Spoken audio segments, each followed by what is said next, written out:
With COVID science advisory groups closing down and a requirement to isolate if you're sick being tossed out, it might be tempting to call the pandemic over. But there may be another wave or even a future pandemic. Now, a new book asks whether, in fact, we've learned the lessons we need to be prepared for the future.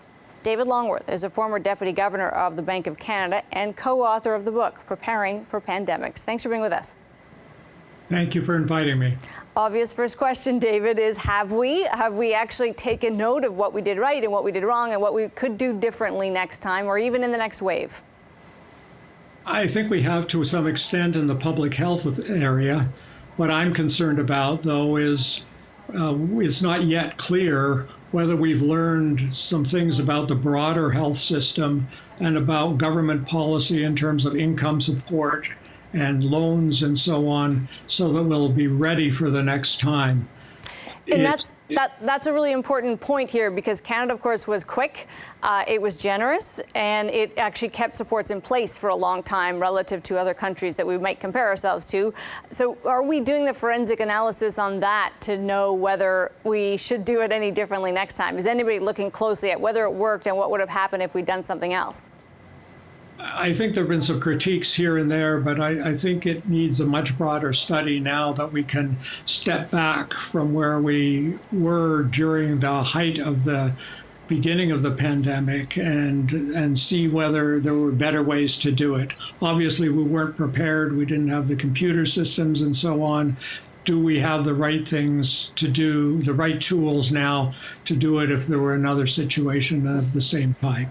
You make this comparison in the book to the great financial crisis. I think it's a good comparison given that it was global in nature and there was a massive global coordinated response. You know well about all of that.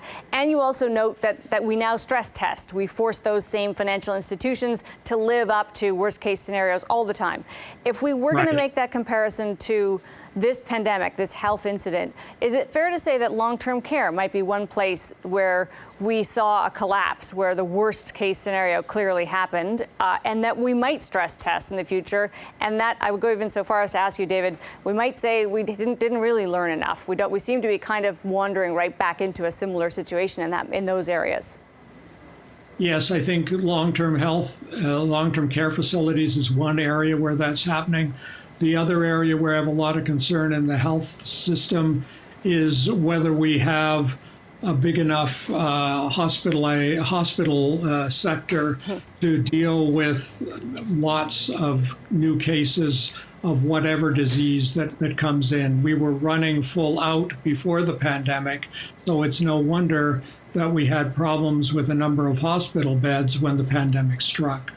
Were you surprised, not a ton of time here, but have you been surprised at how poorly we have fared, both in the private sector and certainly in government, at forecasting when the pandemic would end, what supply chain should look like, what consumer behaviors would be? We got a lot of things wrong, and we're still paying a big price for that. I think that there's a lot of uncertainty, and I would excuse a lot of errors in that broad area that you've been talking about, Amanda. Just because we haven't lived through this before. Even if we'd done stress tests, we couldn't imagine the nature of how the virus would change through time.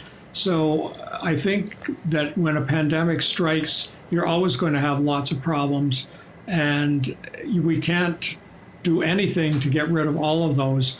The important thing is that we be prepared at the beginning of the pandemic, so that we can do the best we can as the surprises hit during the course of the pandemic. I have to ask you, we are seeing evidence of wanting to wrap things up. Advisory panels are being disbanded. Advice on isolating is being removed. Are we moving too quickly? Are we calling this over before we should? I think the area that we can definitely say we're moving too quickly on is advisory panels. We still need to be thinking about how things would fare if they got worse. Are we ready if things get worse in this pandemic? And so you do need the advisory tables for that. I'm not a public health expert, so I can't comment on some of the specifics of that, but I would like there to be experts who are ready at any time to give their views on what's the appropriate thing to do, given that there was always a chance that things could worsen from where they are now. David, great to have you with us. Appreciate it. Thanks. David Longworth is co-author of the book, Preparing for Pandemics. Time for the takeaway and what a real hangover feels like. New guidelines on safe consumption levels for alcohol are headed our way, updating one set way back in 2011 and now backed by growing scientific evidence of alcohol's harm. The core message from the body that advises the government on the guidelines is that no amount of alcohol is safe. And a new definition of low-risk consumption suggests any more than 2 drinks per week puts us at risk for cancer and heart disease, along with other illnesses.